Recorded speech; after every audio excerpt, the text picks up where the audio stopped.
Hello hi എല്ലാവർക്കും ലേണയുടെ പുതിയ വീഡിയോയിലേക്ക് സ്വാഗതം. ഞാൻ ഇതു കൃഷ്ണ. നമ്മൾ നോക്കാൻ പോകുന്നത് മെയ് മാസത്തിലെ മൂന്നാമത്തെ ആഴ്ചയിലെയും അതുപോലെ തന്നെ ലാസ്റ്റ് വീക്കിലെയും ഇമ്പോർട്ടന്റ് ആയിട്ടുള്ള വാർത്തകളാണ് കേട്ടോ. അതായത് മെയ് 17 തൊട്ട് 31 വരെയുള്ള കാര്യങ്ങളാണ് നമ്മൾ നോക്കാനായിട്ട് പോകുന്നത്. നമ്മുടെ ചാനലിന്റെ പേര് നിങ്ങൾക്കറിയാലോ, ലേണിനോ G K and current affairs ആണ്. Why do I ask you to subscribe? Because നമ്മൾ വീക്ക്ലി കറണ്ട് അഫയേഴ്സ് അപ്ലോഡ് ചെയ്യുന്നുണ്ട്, മന്ത്ലി കറണ്ട് അഫയേഴ്സ് അപ്ലോഡ് ചെയ്യുന്നുണ്ട്, അതുപോലെ തന്നെ ഒരു വർഷം കഴിഞ്ഞ് കഴിഞ്ഞാൽ ഇയർലി കറണ്ട് അഫയേഴ്സ് നമ്മൾ നമ്മുടെ ചാനലിൽ അപ്ലോഡ് ചെയ്യുന്നുണ്ട്. ഓക്കെ, സോ നമുക്ക് ആദ്യത്തെ ചോദ്യത്തിലേക്ക് കിടക്കാം.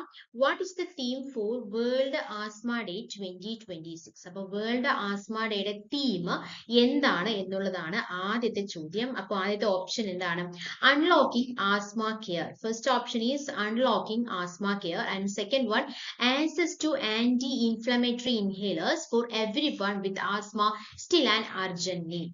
Closing the care gap.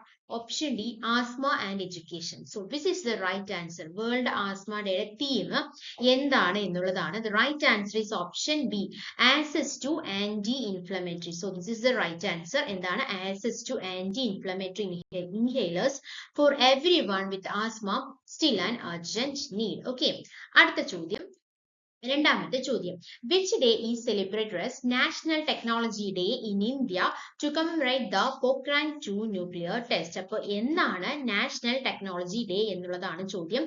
May 8, May 11, May 14, May 21. ഏതാണ് മക്കളെ റൈറ്റ് ആൻസർ? മെയ് 11 ആണ് നാഷണൽ ടെക്നോളജി ഡേ. അപ്പൊ നാഷണൽ ടെക്നോളജി ഡേ എന്നാണ്? മെയ് 11. ഓക്കെ, അടുത്ത ചോദ്യം, മൂന്നാമത്തെ ചോദ്യം. Which planetary neighbour did NASA target for its newly launched robotic surface lander mission in May 2026? അപ്പോ മെയ്യില് ഒരു പ്ലാൻ ചെയ്തിട്ടുണ്ട്. എന്തായിരുന്നു പ്ലാൻ? ഭാവിയിൽ ഈ ഒരു പ്ലാനറ്റിലേക്ക് പോകണം. അതായത് നമുക്കറിയാം, എർത്തിലല്ലാതെ വേറൊരു പ്ലാനറ്റിലേക്ക് പോകാൻ വേണ്ടി നമ്മൾ പ്ലാൻ ചെയ്യുന്നുണ്ട്, നാസ പ്ലാൻ ചെയ്യുന്നുണ്ട്. അത് ഏത് പ്ലാനറ്റ് ആണ് എന്നുള്ളതാണ് ചോദ്യം. Option A Mars, option B Venus, option C Jupiter, option D Saturn. Okay, വീനസിൽ എന്തായാലും പോകാനായിട്ട് സാധിക്കുമായിരിക്കും, ഭാവിയിൽ സാധിക്കുമായിരിക്കും. പക്ഷെ പോകാൻ അവിടെ പറ്റാത്ത ഒരു സാഹചര്യം എന്താന്ന് വെച്ച് കഴിഞ്ഞാൽ ഭയങ്കര ചൂടാണ് അല്ലെ.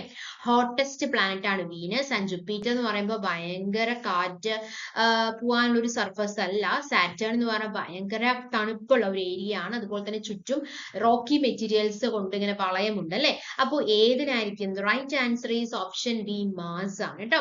സോ മാസിലേക്ക് പോകാനാണ് ചാൻസ് കൂടുതൽ. So planetary neighbour did NASA target for its newly launched robotic സർഫസിനെ അവിടെ എത്തിക്കാനുള്ള എല്ലാ പ്ലാനിങ്ങും നടന്നുകൊണ്ടിരിക്കുന്നുണ്ട്. ഓക്കെ, അടുത്ത ചോദ്യം, നാലാമത്തെ ചോദ്യം. India recent give ship emergency medical supplies to neighbouring island nation Sri Lanka. അപ്പൊ ശ്രീലങ്കയ്ക്ക് എന്ത് കൊടുത്തിട്ടുണ്ട്? മെഡിക്കൽ സപ്ലൈസ് കൊടുത്തിട്ടുണ്ട്. സോ ശ്രീലങ്കയുടെ ക്യാപിറ്റൽ സിറ്റി ഏതാണ് എന്നുള്ളതാണ് ചോദ്യം. Option A Male, option B Colombo, option C Dhaka, option D Kathmandu. അപ്പൊ ശ്രീലങ്കയുടെ ഏതാണ് ക്യാപിറ്റൽ സിറ്റി ഏതാണ് എന്നുള്ളതാണ് ചോദ്യം. The right answer is Colombo ആണ് കേട്ടോ. Commercial capital and executive centre of Sri Lanka. ശ്രീലങ്കയുടെ കൊമേഴ്സ്യൽ ക്യാപിറ്റലും അതുപോലെ തന്നെ എക്സിക്യൂട്ടീവ് സെന്ററും ആണ് ഇത് കൊളംബോ എന്ന് പറയുന്നത്. ഓക്കെ, അടുത്ത ചോദ്യം, അഞ്ചാമത്തെ ചോദ്യം. ഈ ഇറ്റലിയിലെ ഏറ്റവും പ്രസ്റ്റീജിയസ് ആയിട്ടുള്ള ഒരു മെഡലാണ് ആഗ്രിക്കോള medal.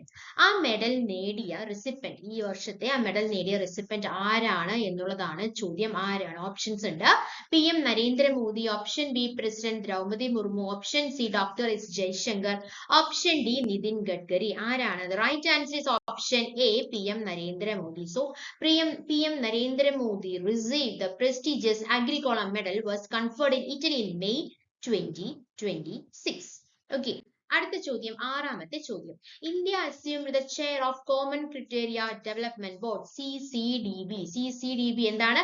Common Criteria Development Board ആണ്. സോ അതിന്റെ ചെയർമാൻ ആയിട്ട് നമ്മുടെ ഇന്ത്യ ആണ് സെലക്ട് ആയിരിക്കുന്നത്. ചെയർമാൻ ആയിട്ടുള്ള രാജ്യം എന്ന് പറയുന്നത് നമ്മുടെ ഇന്ത്യ ആണ്. അപ്പൊ എത്ര പീരീഡിലാണ് ഇന്ത്യ ചെയർ ചെയ്തിരിക്കുന്നത് എന്നുള്ളതാണ്. Option A 2025 to 27, option B 2026 to 28, option D 2024 to 26, option D 2027 to 29. The right answer is, നമുക്കറിയാം റീസെന്റ് ആണ്, കറണ്ട് അഫെയർ ആണ്. So the right answer is option B, 2026 to 2028. അപ്പോ ഏതിന്റെ ചെയർമാൻ ആണ്? CCDB അഥവാ common criteria development board.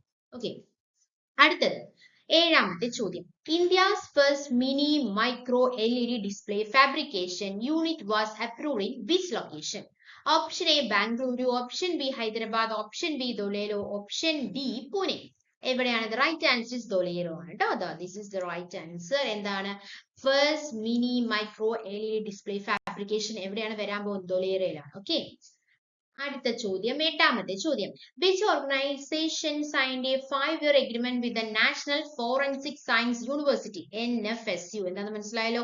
National forensic science university to strengthen cyber security improve ചെയ്യാൻ വേണ്ടിയിട്ട്. നമുക്കറിയാം ഇപ്പൊ ഫോണിലൂടെ ഒരുപാട് പ്രശ്നങ്ങൾ അല്ലെ നടക്കുന്നുണ്ട് അല്ലെ, OTP കാര്യങ്ങളൊക്കെ ആയിട്ട് ഒരുപാട് പ്രശ്നങ്ങൾ നടക്കുന്നുണ്ട്, സൈബർ സെക്യൂരിറ്റി. അപ്പൊ ആ സൈബർ സെക്യൂരിറ്റി എത്രമാത്രം ഇമ്പോർട്ടന്റ് ആണ് നമുക്കറിയാം. അതിനെ കുറച്ചും കൂടി സ്ട്രെങ്തൻ ചെയ്യാൻ വേണ്ടിയിട്ട് ഒരു ഓർഗനൈസേഷൻ വന്നിട്ടുണ്ട്. അത് ഓർഗനൈസേഷൻ ഏതാണ് എന്നുള്ളതാണ്.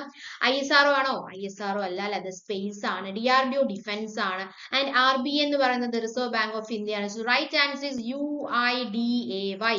എന്താണ് UIDAY എന്ന് പറഞ്ഞു കഴിഞ്ഞാൽ unique identification authority of India. നമുക്ക് ഓരോന്നും എന്താണ് നോക്കാം. ISRO എന്താണ്? ഇന്ത്യൻ സ്പേസ് റിസർച്ച് ഓർഗനൈസേഷൻ ആണ്. അതിന്റെ ഹെഡ്ക്വാർട്ടേഴ്സ് വന്നിട്ട് ബാംഗ്ലൂർ, കർണാടകയിലെ ബാംഗ്ലൂരിലാണ്. എന്തിനാണ്? It is a national space agency for space exploration and satellite launches അല്ലെ. ഇനി DRDO എന്താണ്? Defence research and development organisation ആണ്. ഹെഡ്ക്വാർട്ടേഴ്സ് എവിടെയാണ്? ന്യൂഡൽഹിയിലാണ്. അതൊരു military research and development for national defence ടെക്നോളജിയിൽ ആവശ്യമുള്ള ഒരു മിലിറ്ററി ഡിഫൻസ് ഓർഗനൈസേഷൻ ആണ് DRDO എന്ന് പറയുന്നത്.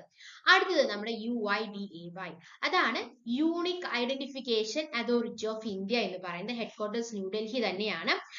Aadhaar identity card system manage ചെയ്യുന്നത് UIDAY ആണ് കേട്ടോ. ഓക്കെ, അടുത്തത് RBI അഥവാ reserve bank of India. Headquarter എവിടെയാണ്? മുംബൈ. എവിടെയാണ്? മഹാരാഷ്ട്ര അല്ലെ. Purpose central bank responsible for regulation of the Indian banking system. Okay, അടുത്ത ചോദ്യം, ഒൻപതാമത്തെ ചോദ്യം. India's first green methanol plant എവിടെയാണ് അനൗൺസ് ചെയ്തിരിക്കുന്നത്? ദീൻ ദയാൽ പോർട്ട് അതോറിറ്റിയിലാണ് കേട്ടോ, ഗുജറാത്തിലാണ് ദീൻ ദയാൽ പോർട്ട് അതോറിറ്റി എന്ന് പറയുന്നത്. അതെന്താണ് ഈ ഗ്രീൻ മെത്തനോൾ പ്ലാന്റ് എന്ന് പറഞ്ഞാൽ എന്താണ് ഉദ്ദേശിക്കുന്നത്? അതായത് അതൊരു ലോ കാർബൺ ലിക്വിഡ് ആണ്, ലിക്വിഡ് ഫ്യൂൽ ആണ് CH3OH, ഗ്രീൻ മെത്തനോൾ എന്ന് പറയുന്നത്. റിന്യൂവബിൾ സോഴ്സസ് നിന്നാണ് അത് പ്രൊഡ്യൂസ് ചെയ്യുന്നത്. ഗ്രീൻ ഹൈഡ്രജൻ വെച്ച് കമ്പൈൻ ചെയ്യുന്നു. It is design as a sustainable alternative convention fossil ഫ്യൂൽസിന് പകരം യൂസ് ചെയ്യുന്ന ഒരു ഫ്യൂൽ ആണ് ഗ്രീൻ മെത്തനോൾ എന്ന് പറയുന്നത്. ബയോ മെത്തനോൾ അല്ലെങ്കിൽ methanol, methanol from green hydrogen, bio methanol from biomass അല്ലെ. ഇതിന് എന്താന്ന് വെച്ച് കഴിഞ്ഞാൽ അതിന്റെ റിസൾട്ട് എന്താണ്? ക്ലീൻ വെർസറ്റൈൽ സസ്റ്റൈനബിൾ ഫ്യൂൽ ആയിരിക്കും ഇതിന്റെ ഔട്ട്പുട്ട് എന്ന് പറയുന്നത്. അതായത് 95% CO2 അത്രയും കാർബൺ ഡൈ ഓക്സൈഡ് എമിഷൻ കുറയ്ക്കുന്നു.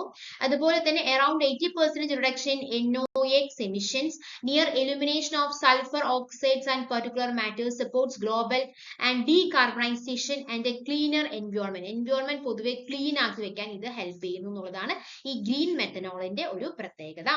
അടുത്ത ചോദ്യം, അവസാനത്തെ ചോദ്യം, പത്താമത്തെ ചോദ്യം. Which state become the first Indian state to create a dedicated cabinet level artificial intelligence portfolio on May 20, 2026? ഏതാണ്? Kerala made history by becoming the first Indian state to establish a dedicated cabinet level artificial intelligence AI portfolio. അപ്പോ അത് lead ചെയ്യുന്നത് ആരാണ്? PK കുഞ്ഞാലിക്കുട്ടിയാണ്. എന്താണ് ഉദ്ദേശിക്കുന്നത്? Kerala creates India's first dedicated AI ministry. അപ്പൊ അതുപോലെ തന്നെ ആർട്ടിഫിഷ്യൽ ഇന്റലിജൻസ്, IT, സ്റ്റാർട്ടപ്സ്, അപ്പൊ ഇതെല്ലാം ഹാൻഡിൽ ചെയ്യുന്നത് PK Kunjali. Okay, so which state become the first Indian state to create a dedicated cabinet level artificial intelligence? Right answer is Kerala. Okay അല്ലേ? അപ്പൊ നമ്മള് 10 questions ആണ് നമ്മൾ ഡിസ്കസ് ചെയ്തത്.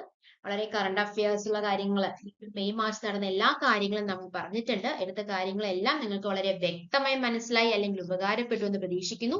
അങ്ങനെ ഉപകാരപ്പെട്ടിട്ടുണ്ടെങ്കിൽ എന്താണ് ചെയ്യേണ്ടത്? നമ്മുടെ ചാനൽ സബ്സ്ക്രൈബ് ചെയ്യുക, സപ്പോർട്ട് ചെയ്യുക. ഓക്കെ, ഇതുപോലെ തന്നെ നമ്മൾ വീക്ക്ലി കറണ്ട് അഫയേഴ്സ് ഇടുന്നുണ്ട്, മന്ത്ലി കറണ്ട് അഫയേഴ്സ് ഇടുന്നുണ്ട്. ഒരു വർഷം കഴിഞ്ഞ് നമ്മൾ ഇയർലി കറണ്ട് അഫയേഴ്സ് നമ്മുടെ ചാനലിൽ നമ്മൾ അപ്ലോഡ് ചെയ്യാറുണ്ട് കേട്ടോ.